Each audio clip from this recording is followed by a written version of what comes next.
Morning students, कैसे हैं आप सब। वेलकम है आपका मैथ क्लासेस में।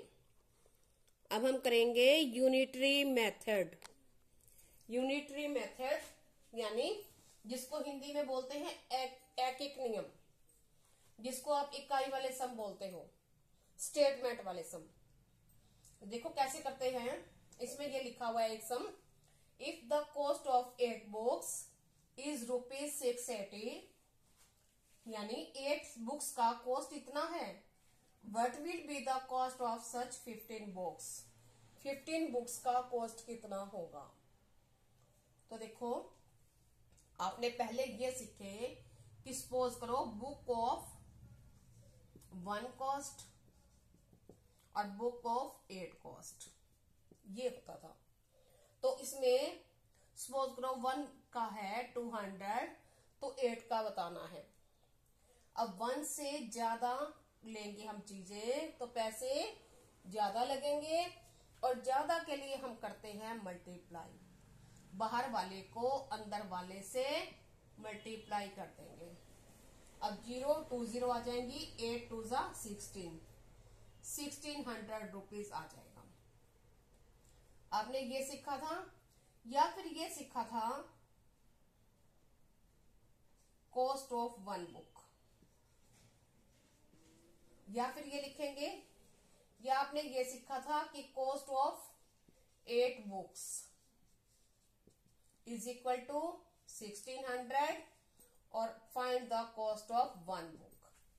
अब 1 के लिए हम 8 लेंगे तो पैसे कम होंगे, कम आंसर आएगा, और कम के लिए हम करते हैं डिवाइड। तो बाहर वाले को अंदर वाले से डिवाइड कर देंगे।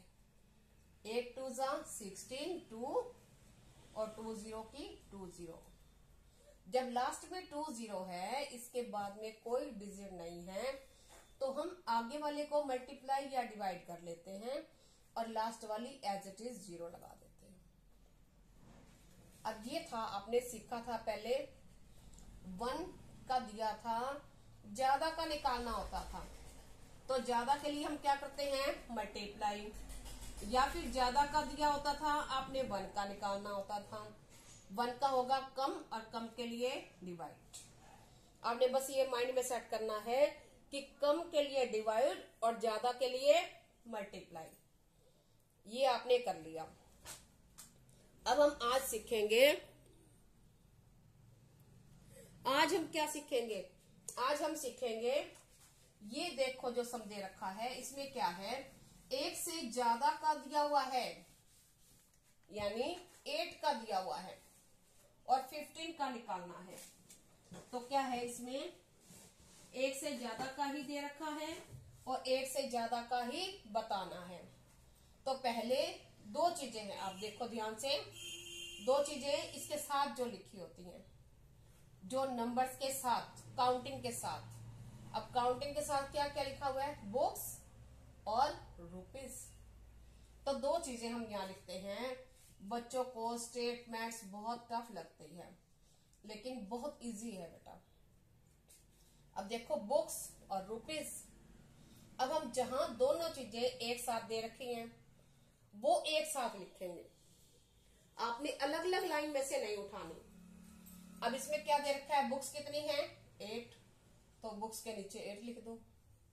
ऐसे साथ रुपीज कितने हैं 680, और अब बताना कितने का है, 15 बुक्स दोबारा दे रखी हैं, लेकिन 15 बुक्स के रुपीज ये हमने निकालने हैं।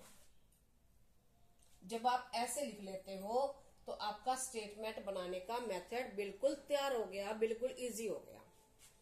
अब आपको क्या करना है, आपने ये देखना है कि जो चीजें 2 बार हैं वो अंदर रखनी है, या फिर जिस चीज का आंसर देना है वो चीज बाहर आएगी। आप कैसे भी अंदर सोच सकते हो कि जो चीजें दोनों बार दी हुई हैं वो अंदर, दूसरी चीज बाहर। या फिर जो चीज हमें निकालनी है, निकालने क्या है, रुपीज, कितने रुपीज लगेंगे, तो रुपीज हम कहाँ रखेंगे, इक्वल के बाहर। तो अंदर क्या रखे देंगे, बुक्स। बाहर और दूसरी चीज अंदर। हमने रुपीज बाहर रख दिए तो क्या आ जाएंगे, बुक्स अंदर आ जाएंगी।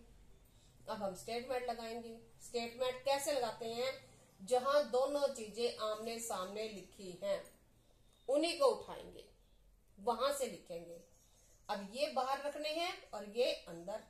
तो ये क्या है, 8 बुक्स का हमने रीड कर ली, फाड़ दी, पढ़ ली, क्या कर ली, कॉस्ट है। तो स्टेटमेंट लगा दो यहां, cost of 8 books is equal to 680 rupees. अब बताना कितने का है, 15 का।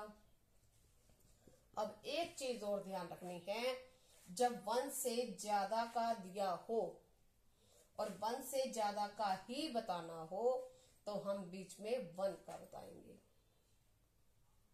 अब हम क्या निकालेंगे, पहले कॉस्ट ऑफ 1 बुक। अब 1 बुक का कॉस्ट 8 बुक से कम होगा ना, ज्यादा थोड़ी होगा। हमने 8 बुक्स ली, इतने पैसे दिए। अगर हम एक ही बुक लेते तो पैसे इससे कम लगते, और कम के लिए क्या करते हैं हम, मैंने आपको पहले बताया है, डिवाइड। कम के लिए क्या करते हैं, डिवाइड। तो बाहर वाले को अंदर वाले से, बाहर वाले को अंदर वाले से डिवाइड।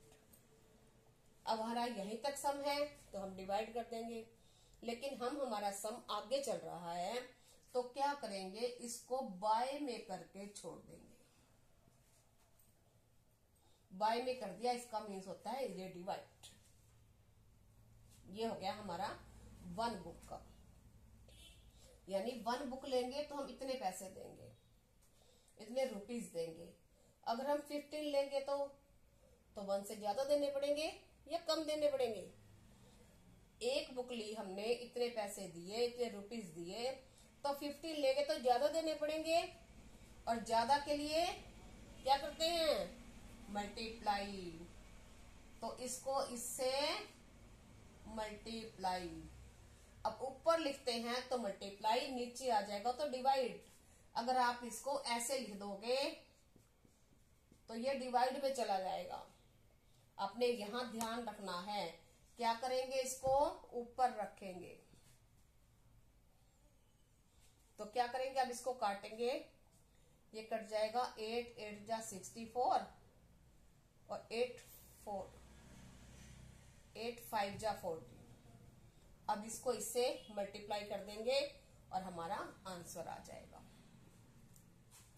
समझ आ गई आपको स्टेटमेंट, बिल्कुल इजी है। ठीक है, अब हम एक सम और करते हैं इसके जैसा ही।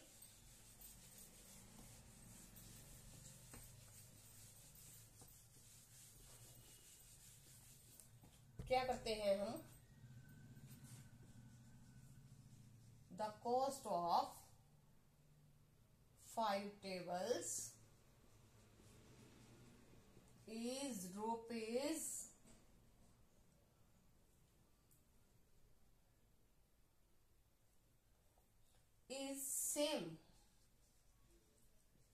same as the cost of 7 chairs। अब इसका क्या मीन्स हुआ कि cost of 5 tables is same, यानी उतना ही है, 5 tables का कॉस्ट और 7 chairs का कॉस्ट। ठीक है, अब क्या पूछा हुआ है आगे उसने, if the cost of 1 table is rupees 270,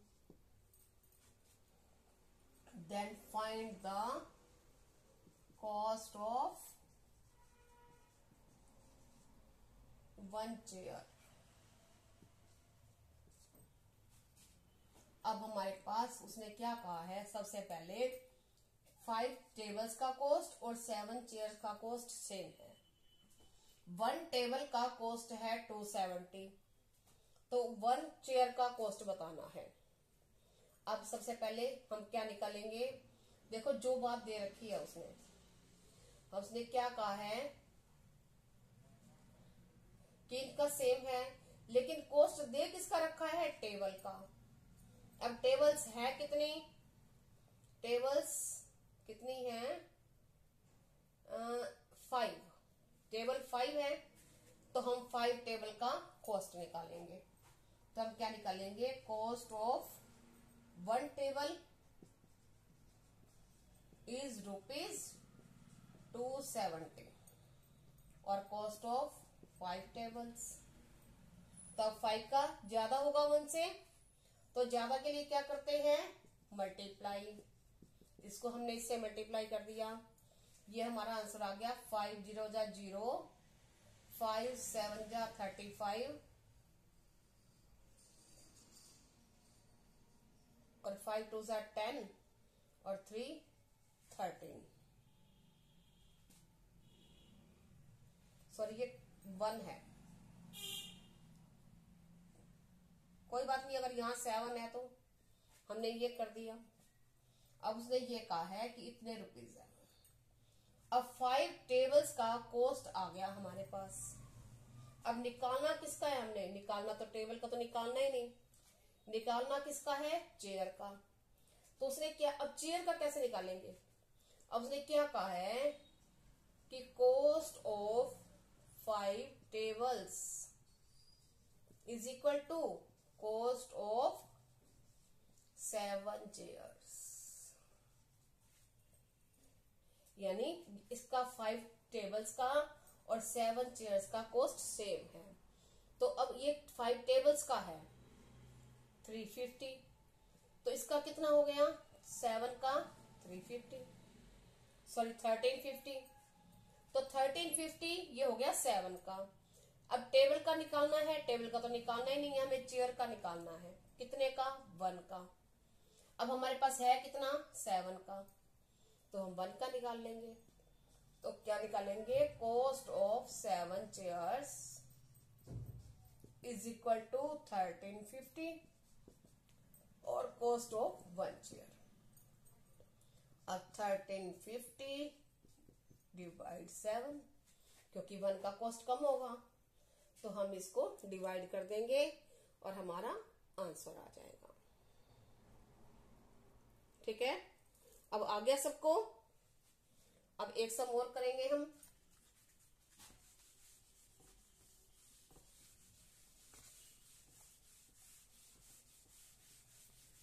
ऐसा ही एक सम और करते हैं। उसमें क्या दिया हुआ है, ऐसे सम ज्यादा आते हैं आपके एग्जाम में। A tree is 12 metre long, 12 metre tall, 12 metre इतना लंबा है। एक पेड़ जो है 12 मीटर लंबा है। एंड कास्ट मीन्स बनती है 8 मीटर शैडो। अब उसने क्या कहा है कि एक पेड़ इतना लंबा है और उसकी जो शैडो बनती है वो 8 मीटर बनती है। ठीक है, अब एट द सेम टाइम, अब सेम टाइम क्यों कहा हुआ है, क्योंकि हम देखें सुबह और दोपहर परछाई हमारी अलग अलग होती है। At the same time a flag pole, pole क्या होता है, खंबा। ए फ्लैग पॉल कास्ट्स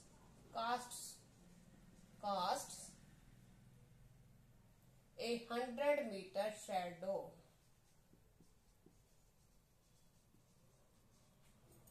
अब क्या है, हाउ मैनी लॉन्ग इज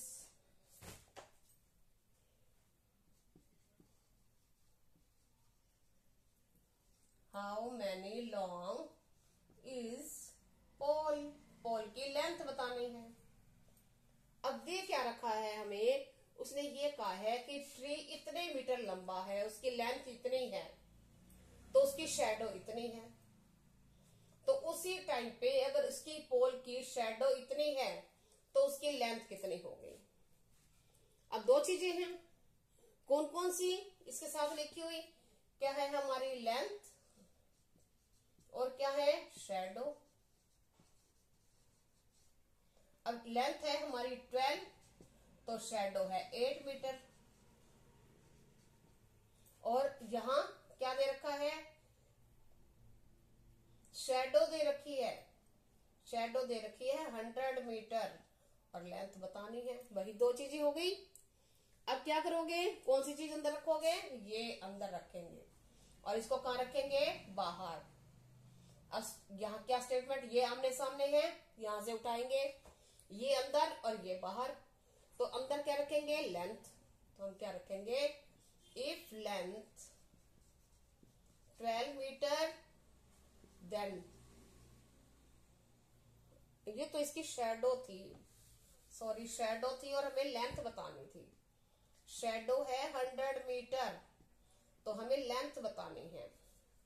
तो हम अंदर क्या रखेंगे, अब ये निकालना है हमें, तो ये चीज बाहर रखेंगे, ये अंदर रखेंगे। तो हम क्या लिखेंगे, इफ शैडो, शैडो कितनी है 8 मीटर, देन लेंथ, तब लेंथ कितनी होगी 12 मीटर। और अगर शैडो 800 मीटर हो तो लेंथ कितनी होगी। अब वही सम हो गया, 1 से ज्यादा का दिया है, 1 से ज्यादा का ही बताना है। तो पहले हम किसका निकालेंगे, 1 का। अगर शैडो 1 मीटर हो तो लेंथ कितनी होगी, कम होगी, कम के लिए डिवाइड। आगे चल रहा है हमारा, तो हम क्या करेंगे, इसको बाय में करके छोड़ देंगे, ये होगा हमारा 1 का। और शैडो बढ़ गई तो लेंथ भी बढ़ जाएगी, ये हो जाएगा, ये मल्टीप्लाई, ज्यादा के लिए मल्टीप्लाई, और इसको सॉरी हम ये 100 ये आ जाएगा। अब क्या करेंगे, हम इसको इसे काट देंगे, 4 3 जा और 4 2 जा और 250, तो लेंथ कितनी हो गई 150 मीटर। ये हमारा आंसर आ गया है ना। स्टेटमेंट बिल्कुल इजी, डरने की जरूरत नहीं है, बिल्कुल इजी सम है। Thank you, have a nice day.